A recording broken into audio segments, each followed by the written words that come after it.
محبت کو سمجھنا ہے تو نہ سے خود محبت کر. محبت کو سمجھنا ہے تو نہ سے خود محبت کر. کنارے سے کبھی اندازہ طوفان نہیں ہوتا. ان باتوں کو سمجھنے کے لیے خود محبت کرنا پڑتی ہے. جس کے دل میں وہ طلب، وہ تڑپ، وہ محبت آ جائے، وہی ان باتوں کو، ان چیزوں کو سمجھ سکتا ہے. کہنے کو آپ کہتے رہیں، تشریحات کرتے رہیں، باتیں بناتے رہیں، باتیں باتیں باتیں، باتوں میں کیا رکھا ہے؟ جتنا اس میں اضافہ کرتے جائیں، باتیں بڑھاتے جائیں، باتیں باتیں، باتوں میں کیا رکھا ہے؟ باتیں ہوتی رہیں گی، کچھ پلے نہیں پڑے گا. تو ان چیزوں کو سمجھنے کے لیے خود جب اللہ کریم محبوب بن جاتے ہیں تو پھر جتنے وسائل و ذرائع وصال محبوب کے ہوتے ہیں وہ بھی محبوب ہو جاتے ہیں.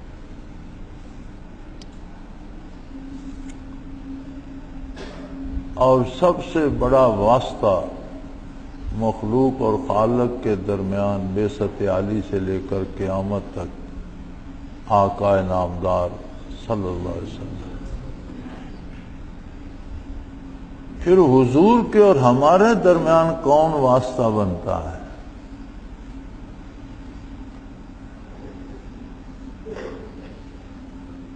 ہمارے اور رب العالمین کے درمیان واسطہ نبی کریم صلی اللہ علیہ وسلم کی ذات ہے. اور اس ذات کریم کے اور ہمارے درمیان کون واسطہ بنتا ہے؟ اور جو بنتا ہے وہ کتنا قیمتی ہوگا، اس سے کتنی محبت ہوگی، اسے ایک نگاہ دیکھنے کی کتنی تڑپ ہوگی.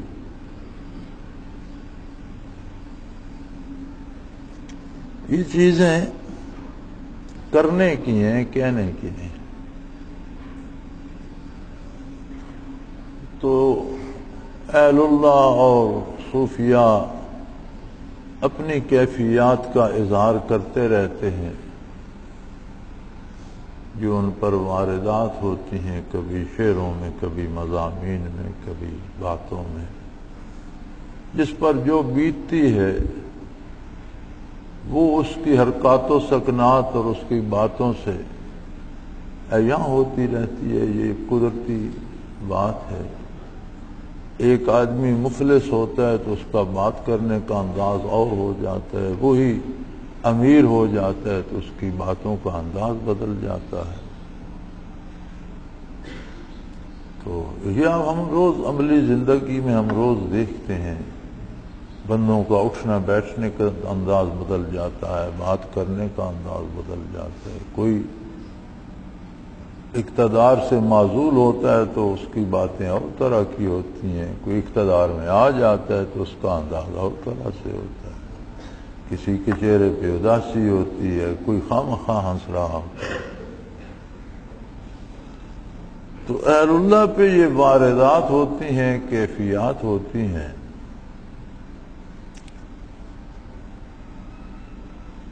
الحمدللہ میرا اپنا ذاتی تجربہ یہ ہے کہ ربع صدی حضرت رحمت اللہ تعالی علیہ کے ساتھ تعلق نصیب رہا الحمدللہ. شروع کا زمانہ جو تھا وہ دو طرح سے مشکل تھا. ایک تو آج کل کی طرح ذرائع آمد و رفت نہیں تھے. مجھے یاد ہے میں ایک دفعہ والدین کے ساتھ لاہور گیا تھا 1943 میں. تو نورپور سے ہمیں بس ملی، اس نے چکوال چھوڑ دیا، چکوال سے پھر بس ملی، اس نے عصر کے بعد جا کر جیلم اتارا، دن تو جیلم پہنچنے میں گزر گیا۔ اب کوئی ایسی بس نہیں ہوتی تھی جو جیلم سے لاہور جاتی، جیلم سے گجرات جاتی تھی، پھر گجرات سے وزیر آباد، پھر وزیر آباد سے گجرانوالا، پھر گجرانوالا سے لاہور۔ تو والد محترم اللہ ان پر کروڑوں رحمت نازل فرمائے نے فرمایا کہ بسیں بدلنے کی بجائے ہمیں بسیں بدلنے کے لیے رات یہاں رہنا ہوگا، پھر صبح یہاں سے اگلی بس ملے گی، پھر شاید ایک رات اور راستے میں آ جائے، تو رات کو عشاء کے وقت یہاں سے ٹرین جاتی ہے، تو بجائے ہم وقت ضائع کرنے کے ٹرین پہ جائیں۔ تو ہم ریلوے اسٹیشن پہنچ کے عشاء کے قریب وہاں سے گاڑی میں سوار ہو کے نکلے، اور فجر کے بعد اس ٹرین نے ہمیں لاہور پہنچایا۔ یعنی مسلسل سفر میں بھی صبح سے لے کر دوسری صبح تک 24 گھنٹے لگ گئے۔ تو اب تو 10 گھنٹے میں بندہ لاہور سے ہو کے آ جاتا ہے۔ میں نے بارہا تجربہ کیا، اس گیٹ سے نکل کر لاہور میں اپنے گھر کے گیٹ تک مجھے 3 گھنٹے لگتے تھے، وہاں سے نکلتا تھا یہاں پہنچنے میں 3 گھنٹے لگتے تھے، گویا 6 گھنٹے میں بندہ آ جا سکتا ہے۔ وسائل بدل گئے۔ تو شروع میں جب حضرت جی کی خدمت میں جاتے تھے تو یہاں سے جو گاڑی ملتی نورپور سے وہ منارے چھوڑ دیتی، منارے سے جو ملتی وہ پیل چھوڑ دیتی، پھر پیل سے بس پکڑتے وہ تلگنگ چھوڑ دیتی، پھر تلگنگ سے بس پکڑتے تو وہ دندہ شاہ بلاول اتار دیتی۔ اور خوش قسمتی ہوتی کہ اگر ہم صبح کے نکلے ہوئے عصر تک وہاں پہنچ جاتے تو اس بات پہ منحصر ہوتا تھا کہ آگے گاڑی اگلی ملتی جائے۔ کئی دفعہ ایسا ہوا کہ ہم تلگنگ پہنچے تو میاں والی جانے والی آخری بس نکل چکی تھی، پھر وہاں مغرب ہو گئی، عشاء ہو گئی، پھر کوئی رات کو ٹرک سامان لے کر جا رہا ہے تو ان کی منت سماجت کی، کرایہ بھی دیا، اور اس پر بوریوں پر بیٹھ کے اور کہیں سیری کے قریب وہاں جا پہنچے۔ اور کئی دفعہ ایسا ہوا کہ وہاں سے چل کر فجر کی نماز حضرت جی کے ساتھ جا پڑی۔ ایک مشکل کنوینس کی تھی، دوسری یہ تھی کہ ہمارے پاس کرائے کے پیسے بھی نہیں ہوتے تھے۔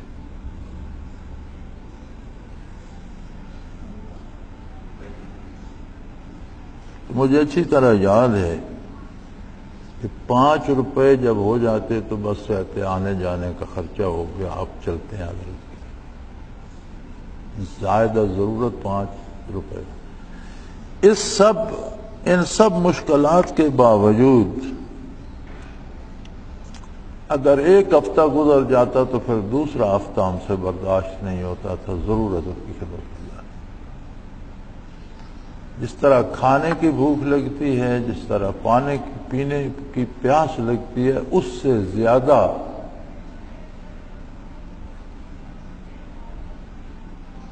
ملاقات کا شوق اس سے زیادہ ہوتا تھا۔ اور کتنی دفعہ ہم جاتے، حضرت سے ملاقات ہوتی، زیارت ہوتی، رات رہتے، کھانا کھاتے، صبح چائے پیتے یا صبح نماز پڑھ کے نکل پڑتے۔ کتنی ملاقاتیں ایسی ہیں جس میں کوئی بات نہیں ہوئی، کوئی بات ہوئی ہی نہیں سرے سے، لیکن جب واپس آتے تھے تو ایسے ہوتا تھا جیسے بالکل بندہ پیٹ بھرا ہوا ہوتا ہے، پیاس بجھی ہوئی ہوتی ہے، دل ٹھنڈا ہوتا ہے، اور پھر پیاس بھڑک اٹھتی تھی، پھر دوڑتے تھے۔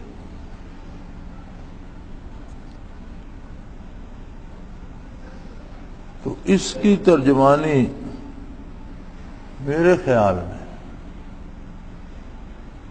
حضرت سلطان بہو رحمۃ اللہ تعالی علیہ نے اپنے الفاظ میں کی ہے، اور اس طلب، اس پیاس، اس کیفیت کو بیان کیا ہے۔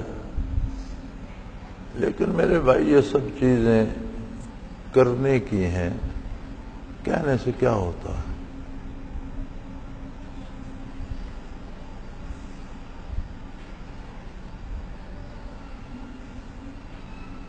خلوص بھی ہو، طلب صادق ہو، تو پھر یہ چیزیں نصیب ہوتی ہیں۔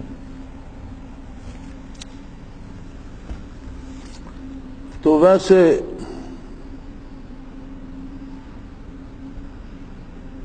جیسے حضور اکرم صلی اللہ علیہ وسلم کا ارشاد عالی بخاری شریف میں بھی ہے، ہم قوم لا یشقی جلیسہم، یہ عجیب لوگ ہیں، یہ ایسے لوگ ہیں جن کے پاس بیٹھنے والا بھی بدبخت نہیں رہتا۔ یہ ایک الگ بات ہے کہ ان لوگوں کی زیارت، ان لوگوں کی مجلس، ان لوگوں کی باتیں ہدایت کا، نجات کا سبب بن جاتی ہیں، لیکن اگر کسی کو ایسے لوگوں سے محبت ہو، طلب ہو، اور اللہ کی خاطر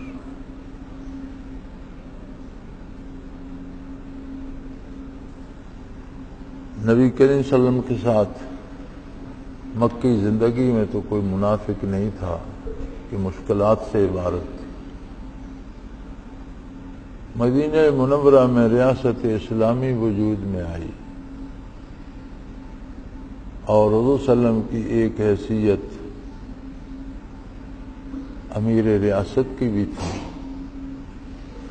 تو لوگ دنیاوی مفاد کی خاطر بھی گھس آئے، بظاہر مسلمان ہو گئے لیکن دل میں یہ تھا کہ کوئی دنیاوی فائدہ اٹھا لیں، تو وہ منافق کہلائے۔ اہل اللہ کے ساتھ بھی جب جماعتیں بنتی ہیں تو بڑے کھرے کھرے لوگ آتے ہیں، جب پھیل جاتی ہیں، بڑی ہو جاتی ہیں، تو پھر مفاد پرست بھی آ جاتے ہیں، وہ تلاش کرتے رہتے ہیں کہ کوئی امیر آدمی آیا ہوا ہے تو اس سے دوستی کر لی جائے، کوئی کسی محکمے کا افسر آیا ہوا ہے تو اس کی خدمت کی جائے، اسے لوٹا بھر کر دے تو اسے بسترا بچھا دو، اسے کھانا کھلا دو، دوستی اس سے کوئی فائدہ اٹھائیں گے۔ تو ہر طرح کی مخلوق ہوتی ہے، جو جیسا کرتا ہے ویسا ہی پھل پاتا ہے۔ تو یہ کیفیات اللہ کریم سمجھائے تو تب سمجھ آتی ہے کہ یہ حالت نصیب ہو تو، کہ محبت کو سمجھنا ہے تو نہ سے خود محبت کر، کنارے سے کبھی اندازے طوفان نہیں ہوتا۔ کیفیات باتیں کرنے سے نہیں ہوتی، وارد ہو جائیں تو سمجھ آ جاتی ہے۔